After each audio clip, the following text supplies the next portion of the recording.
O Brasil está de volta. O Brasil está de volta e por aqui a nossa pauta é a reconstrução.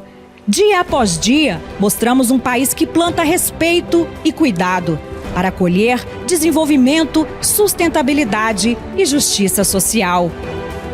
Estamos sempre nos reinventando para estar cada vez mais perto dos brasileiros e das brasileiras.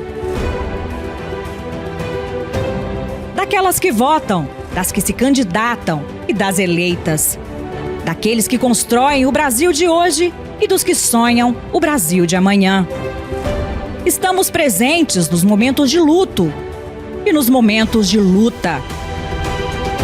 Nunca esquecendo o nosso compromisso com a verdade e com a esperança. De um Brasil com oportunidade para todos e todas. Um Brasil gigante. Um Brasil com a cara do povo. Para quem já é de casa, siga em sintonia com a gente. E para você, que ainda não é, muito prazer. Fazemos parte da Rede PT de Comunicação. Somos a TV PT. Aqui brilha uma estrela.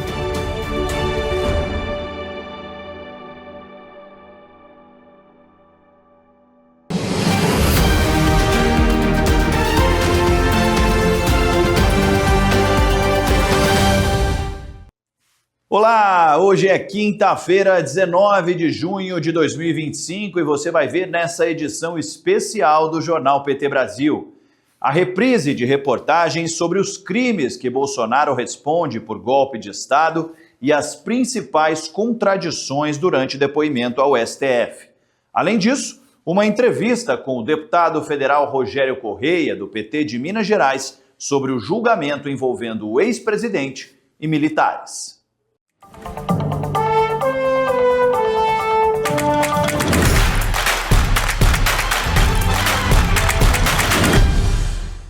No documento de 272 páginas apresentado pela Procuradoria-Geral da República ao Supremo Tribunal Federal, o procurador-geral Paulo Gonet detalha a participação de Bolsonaro e dos demais acusados e afirma que o grupo agiu com violência e grave ameaça para impedir o funcionamento dos poderes da República e para tentar derrubar o governo do presidente Lula.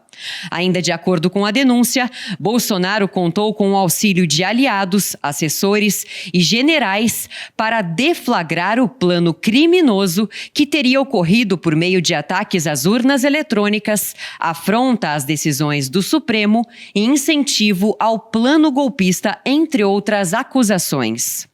Além de Bolsonaro, 33 outras pessoas também foram denunciadas pela PGR. Entre os principais nomes envolvidos estão Alexandre Ramagem, ex-diretor da ABIN e deputado federal, Almir Garnier Santos, ex-comandante da Marinha, Anderson Torres, ex-ministro da Justiça, Augusto Heleno, ex-ministro do Gabinete de Segurança Institucional, Paulo Sérgio Nogueira, ex-comandante do Exército, Walter Braga Neto, ex-ministro da Defesa e ex-vice na chapa de Bolsonaro, e Mauro Cid, ex-ajudante de ordens de Bolsonaro. Segundo a denúncia, deles partiram as principais decisões e ações de impacto social, sendo Mauro Cid o responsável por transmitir orientações aos demais membros do grupo.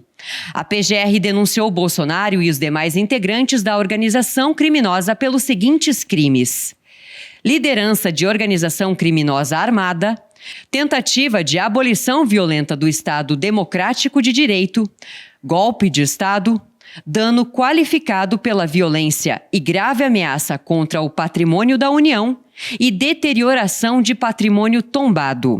De acordo com o Procurador-Geral da República, Paulo Gonet, Bolsonaro adotou um tom de ruptura com a democracia desde 2021 ao atacar instituições e questionar o sistema eleitoral. Essa escala autoritária ganhou mais força após a anulação das condenações de Lula, tornando possível sua candidatura e, posteriormente, sua vitória nas eleições de 2022. Segundo denúncia da PGR, Bolsonaro pressionou o ministro da Defesa para modificar o documento e evitar que ele reafirmasse a inexistência de fraudes nas eleições de 2022. A denúncia aponta ainda que Bolsonaro editou a versão final do decreto golpista, apresentado em 14 de dezembro de 2022, pelo general Paulo Sérgio Nogueira aos comandantes das 3 Forças Armadas. O documento previa decretação do estado de defesa, que daria a Bolsonaro poderes extraordinários, criação da Comissão de Regularidade Eleitoral, um órgão que revia o resultado das eleições. O objetivo da reunião foi pressionar os militares para aderirem ao motim golpista e garantirem suporte armado para impedir a posse de Lula. O general Freire Gomes, então comandante do Exército, confirmou à PGR que a minuta apresentada era ainda mais abrangente do que a versão inicial de Bolsonaro. A minuta do decreto foi encontrada na residência do ex-ministro Anderson Torres. Segundo a PGR, Bolsonaro e seus aliados deliberadamente incentivaram os acampamentos em frente aos quartéis militares para tentar provocar uma ação das Forças Armadas em favor do golpe. O general Braga Neto, candidato a vice de Bolsonaro, mantinha contato direto com os manifestantes nos acampamentos e reforçava a narrativa golpista. O mesmo ocorreu com o general Mário Fernandes, que chegou a visitar pessoalmente os acampamentos em novembro de 2022. Os ataques de 8 de janeiro de 2023, com a invasão das sedes dos 3 poderes, foram resultado direto dessas articulações, segundo a PGR.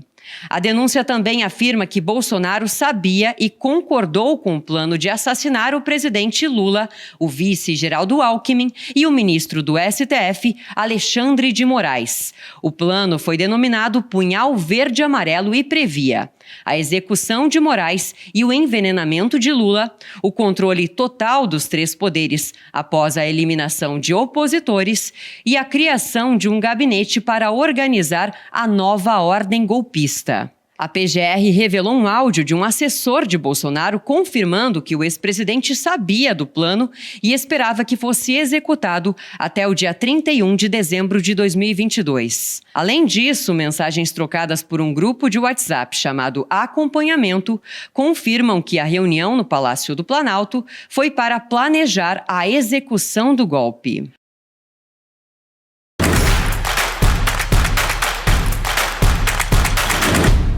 Se liga no programa que está agitando a TV PT. Pode Tremer! O videocast para a juventude que gosta de política e para quem acha que não gosta também. Toda quinta-feira, às 18 horas, com reprise às terças no mesmo horário.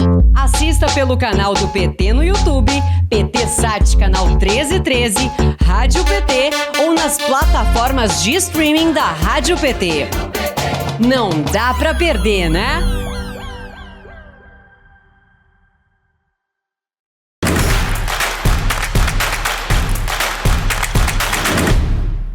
No STF, Bolsonaro disse que nunca foi a acampamentos de apoiadores.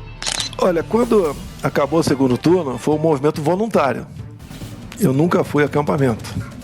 Mas em dezembro de 2022, reportagens afirmam que Bolsonaro visitou o acampamento golpista em frente ao QG do Exército em Brasília, depois de um passeio de moto. O ex-presidente também recebeu as mesmas pessoas que estavam acampadas em frente ao Palácio da Alvorada.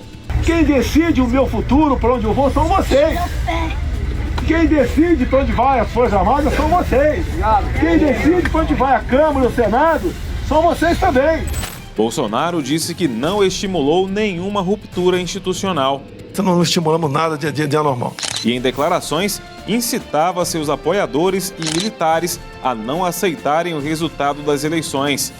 Bolsonaro disse que sua presença evitou atos mais graves nos bloqueios das rodovias. E talvez pela minha figura o pessoal não fez absurdo. Documentos mostram que os bloqueios foram marcados por atos violentos, com tiros contra viaturas da Polícia Rodoviária Federal, queima de postes e ameaças contra cidadãos.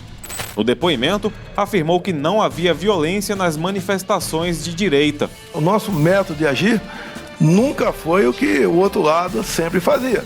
Nós aqui nunca invadimos patrimônio público, os 4 anos do meu governo, nós não prejudicamos o direito de ir e vir, as nossas manifestações na Paulista, em Copacabana e outros locais, não teve uma lata de lixo virada, o senhor vai na delegacia, não tem o boletim de ocorrência de um só telefone furtado ou roubado, ou seja, nós somos diferentes. Mas em várias ocasiões, seus apoiadores promoveram protestos violentos, com tochas, máscaras e ações de grupos extremistas, como no dia 12 de dezembro de 2022, data da diplomação do então presidente eleito Luiz Inácio Lula da Silva, em que Brasília foi marcada por vários atos de vandalismo, inclusive contra a sede da Polícia Federal. O ex-presidente disse que desmobilizou os caminhoneiros que bloquearam várias rodovias pelo país em protesto contra o resultado das urnas, para, segundo ele, evitar o pior. Tivemos problemas com os caminhoneiros. Uma das vezes eu conversei, não sei qual foi, chefe militar ou foi ministro da Defesa, porque eu fiz um vídeo pedindo a desmobilização dos caminhoneiros. Se não me engano, foi dia 1º ou 2 de novembro. Se eu quiser tumultuar o Brasil, é só virar as costas. Tínhamos quase 1000 pontos de paralisação pelo Brasil. E eu não me omiti. Eu fiz o vídeo, gostaria de passá-lo aqui, não é possível, para exatamente desmobilizar essa questão, e tivemos sucesso. Faltou alguns que não saíram, daí foi conversado, não sei com qual chefe militar, a forma de abordá-los.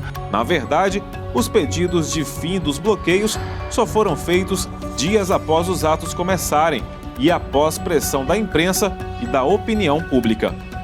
Sei que vocês estão chateados, estão tristes, esperavam outra coisa. Jair Bolsonaro também acusou o novo governo de não ter agido para desmobilizar os acampamentos. Uma coisa que me causa surpresa é que o presidente que assumiu, ele poderia dia 2, dia 3, ter tomado providência para desmobilizar o acampamento. Documentos mostram que o Exército cancelava operações para desocupação e os bolsonaristas afirmavam aguardar ordem do Exército. Bolsonaro tentou justificar cortes na publicidade à imprensa, dizendo que era por conta do teto de gastos. Não é que eu cortei a propaganda por maldade, é que eu tinha teto de gastos. Nenhum governo, o presidente Temer aprovou o teto de gastos, eu votei favorável ao teto de gastos, concordo, tá certo? Mas nem o presidente Temer teve o teto de gastos, porque passou para outro governo essa questão. Porém, declarações públicas mostram que os cortes foram usados como um instrumento de retaliação a veículos críticos ao seu governo. Eu estou patrocinando uma empresa que mente o tempo todo. Bolsonaro disse que nunca pressionou seus ministros. O meu relacionamento com qualquer ministro nunca foi sob pressão ou sobre autoritarismo. Mas em reunião ministerial gravada, confessou ter interferido na Polícia Federal para proteger sua família. Isso acabou. Eu não vou esperar fuder minha família toda, de sacanagem, o amigo meu, porque eu não posso trocar alguém da segurança na posta da linha que pertence à estrutura. Vai trocar. Se não puder trocar, troca o chefe dele. Pode trocar o chefe dele, troca o ministro. Falou que trabalhava de domingo a domingo e também alegou que suas férias eram no Guarujá. O senhor imagina o que é trabalhar de domingo a domingo, raramente uma folga lá para o Guarujá para dar uma volta de jet ski, e sendo massacrado o tempo todo por grande parte da nossa mídia. Já o histórico mostra férias frequentes, passeios e gastos milionários em hotéis com cartão corporativo. Registros mostram férias em Santa Catarina, inclusive durante enchentes na Bahia, entre outros destinos. Negou ter colocado amigos em cargos. Não pedi para brincar contra quem quer que seja. Não persegui ninguém. Não aparelhei em instituição nenhuma. Não botei amigo meu em lugar nenhum. Investigações mostram que amigos da família Bolsonaro foram premiados com cargos em embaixadas e na Polícia Federal. Bolsonaro afirmou que nunca gastou com cartão corporativo. Eu nunca gastei um centavo do meu cartão corporativo particular. Mas os gastos com cartão corporativo somaram milhões, incluindo despesas em hotel de luxo. Às gargalhadas, Bolsonaro disse que não pode trabalhar de graça, referindo-se às doações de seus fanáticos seguidores, e comentou ainda sobre a vida de luxo que dá ao filho nos Estados Unidos. Se não fosse a campanha de Pix que eu não fiz, eu não estaria como estaria sobrevivendo hoje em dia. 17 milhões, depois tem um pingado, chegou a 18 milhões de reais e a gente gasta. Não pode trabalhar de graça. Então, se eu for, não teria como ajudar meu filho, está nos Estados Unidos também. É outra história isso aí. Ou seja, eu agradeço. Eu dei mais dinheiro do que o Criança Esperança, inclusive, né? Senão que o pessoal gosta da gente. O próprio Bolsonaro confessou ter mentido ao dizer que Moraes e outros ministros receberiam milhões em propinas durante o período eleitoral. Não tem indício nenhum, seu ministro. Tanto é que era uma reunião para não ser gravada, um desabafo, uma retórica que eu usei. Na prática, Bolsonaro tentou usar o depoimento como uma live, cheia de distorções aos seus apoiadores e reverter a história ao seu favor. No entanto, os fatos, as imagens, apontam claramente que ele foi um dos principais incentivadores da escalada golpista que levou ao 8 de janeiro. Com o encerramento da etapa de interrogatórios, defesa e acusação terão prazo para solicitar novas diligências. Em seguida, será aberto o período de 15 dias para a apresentação das alegações finais. Depois disso, o processo estará pronto para ser julgado no plenário do STF, fase que definirá se Bolsonaro e outros 7 réus serão condenados ou absolvidos, bem como as penas a serem aplicadas em caso de condenação.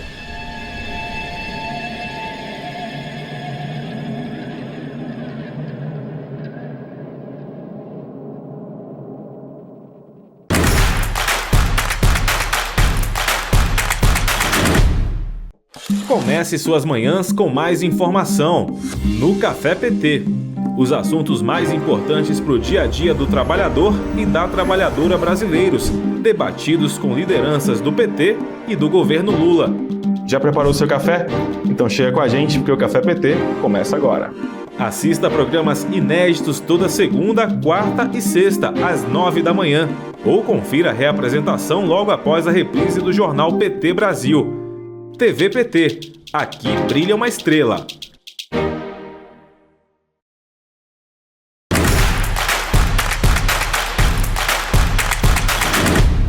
Bom, e para seguir falando sobre esse assunto, então, do julgamento de Jair Bolsonaro, que faz parte do núcleo 1 da tentativa de golpe, que está sendo julgado aí pelo Supremo Tribunal Federal, a gente recebe agora, então, o deputado federal pelo PT de Minas Gerais, Rogério Correia.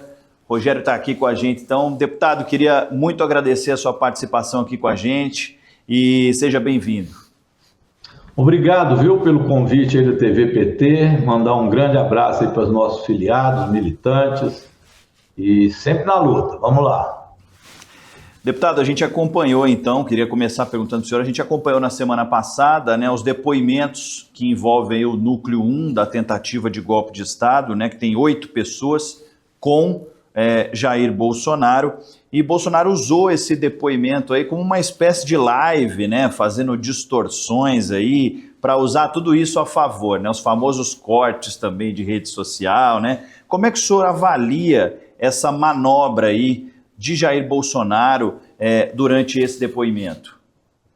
Eu acho que do ponto de vista do Supremo Tribunal Federal, o que o Bolsonaro fez foi uma confissão de culpa, porque ele admitiu, dentre outras coisas, que ele esteve com o hacker Delgatti lá no Palácio da Alvorada.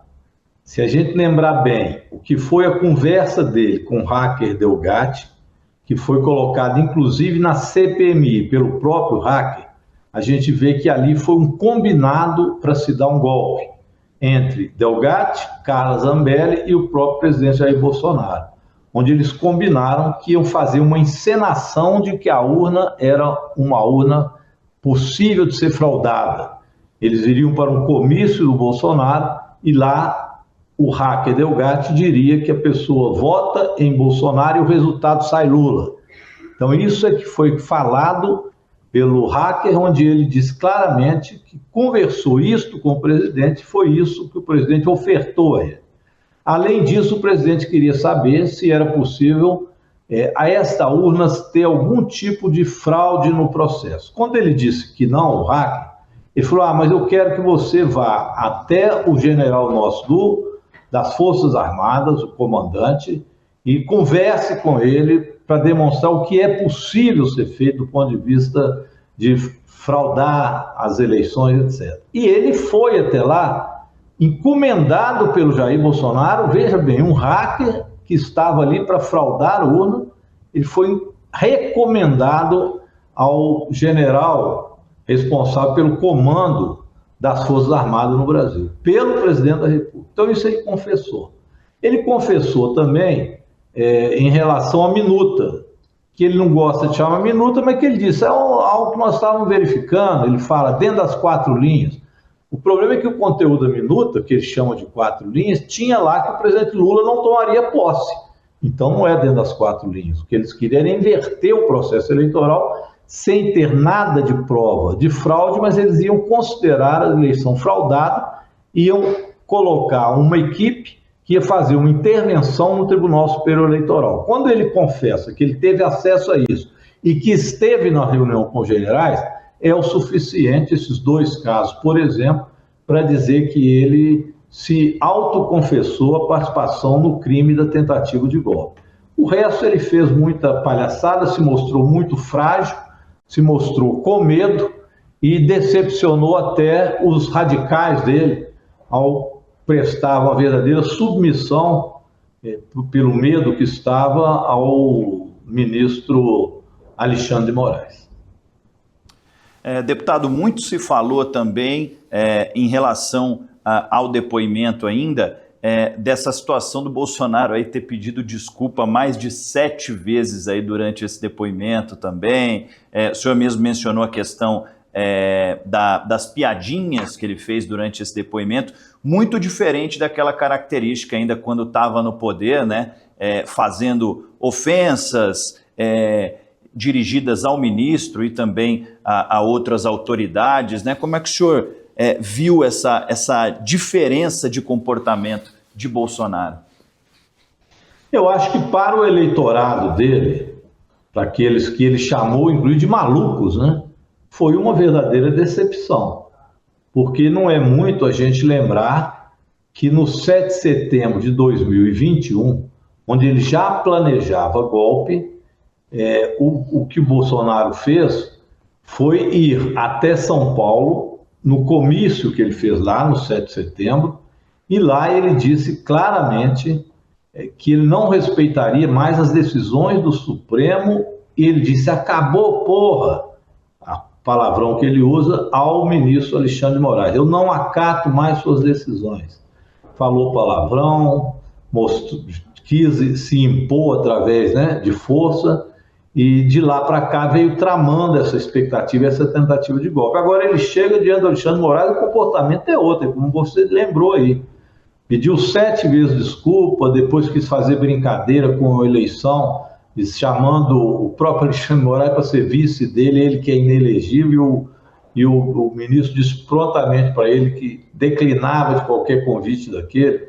Eu acho que ele, além de ter confessado a culpa, ele saiu também desmoralizado na frente do seu pelotão de que ele próprio chamou de malucos, radicais bolsonaristas, que ficaram decepcionados, esperavam alguém que honrasse o seu pensamento, mesmo que autoritário, e que ali colocasse o que de fato pensa.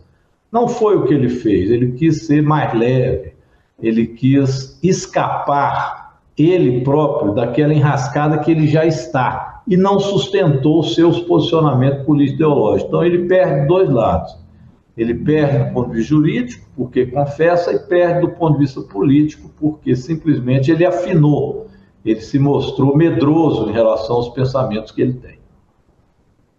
Deputado, a gente observa aí que a extrema-direita ela tem uma dificuldade de aceitar o resultado das eleições, né? Inclusive o Flávio Bolsonaro já declarou que pode vir uma nova tentativa de golpe caso o Supremo não dê indulto a Bolsonaro. Como é que a gente lida com essa ameaça? Matheus, eu tenho uma concepção, um pensamento sobre isso, um estudo sobre isso, que eu chamo de golpe continuado. A extrema-direita, ela não tem apreço pela democracia e nem pela hegemonia, a disputa na sociedade. Ela acha que tudo tem que ser imposto pela força. E isso vai se dar através de um golpe, venha ele da forma que vier.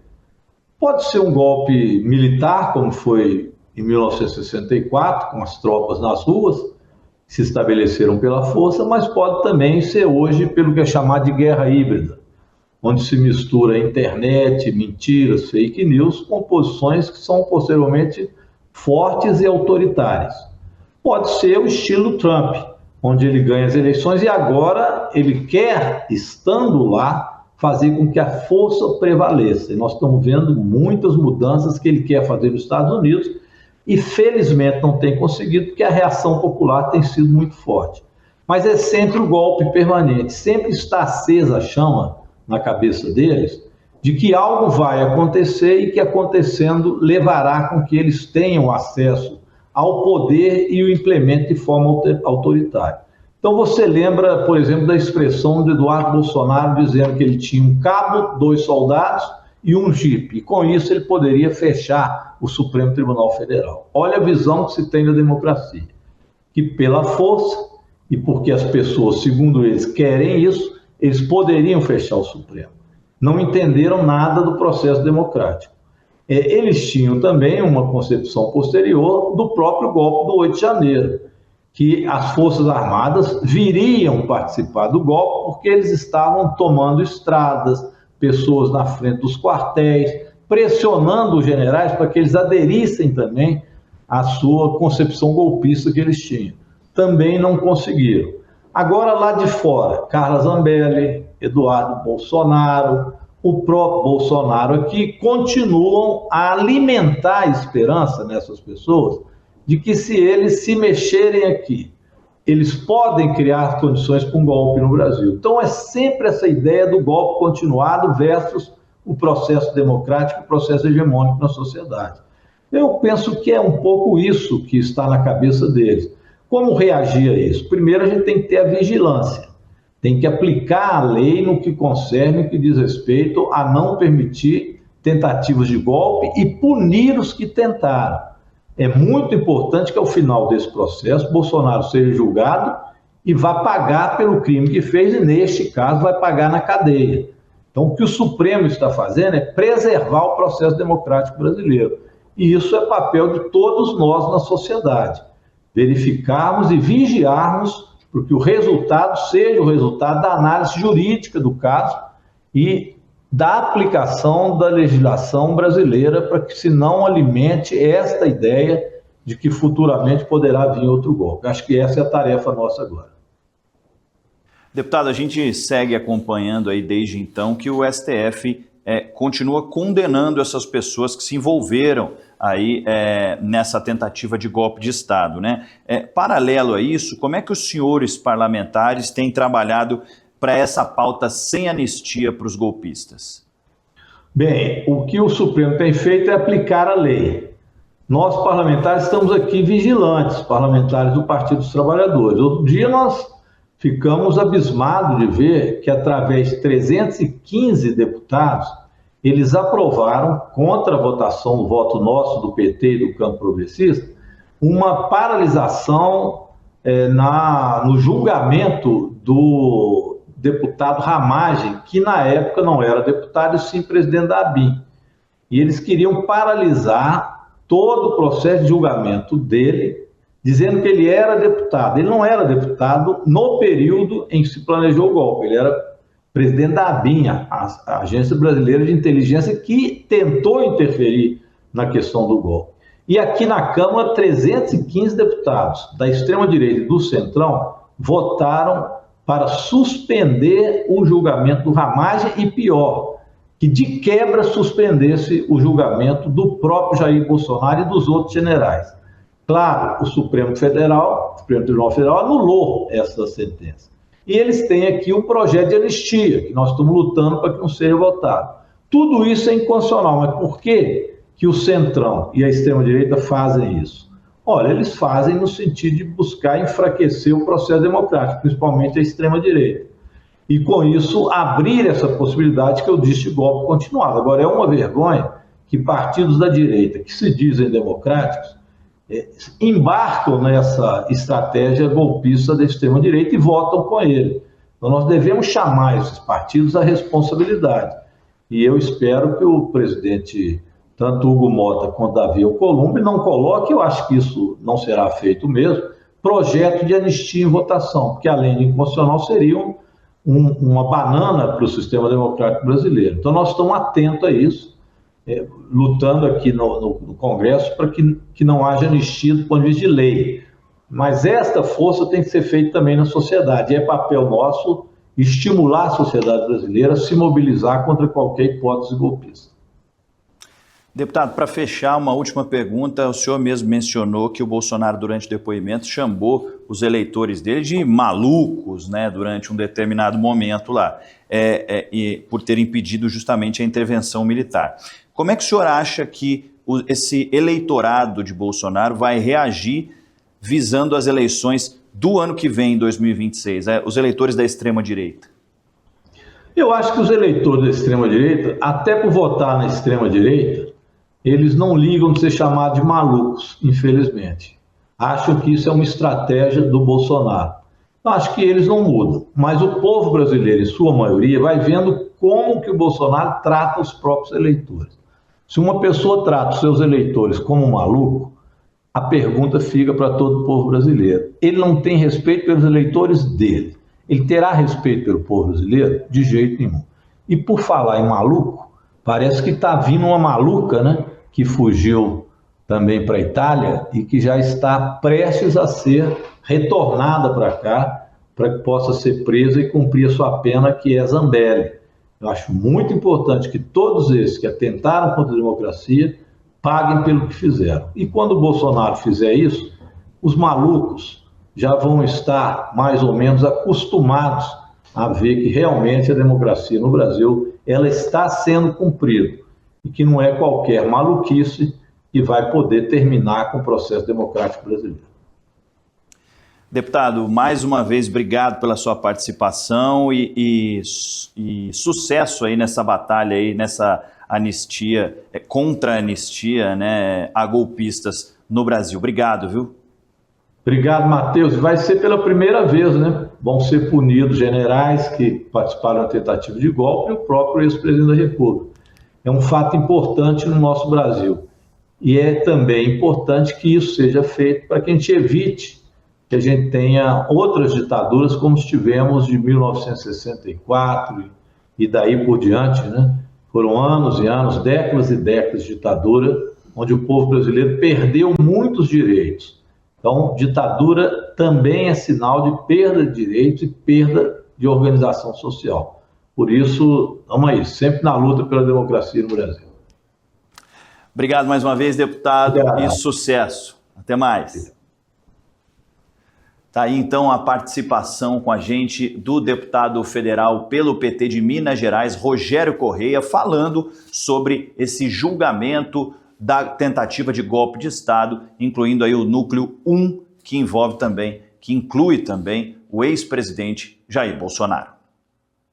O Jornal PT Brasil de hoje termina agora. Obrigado mais uma vez pela sua companhia. Eu te espero amanhã no mesmo horário. Um ótimo feriado. Continue com a gente pelas redes e até lá. Tchau.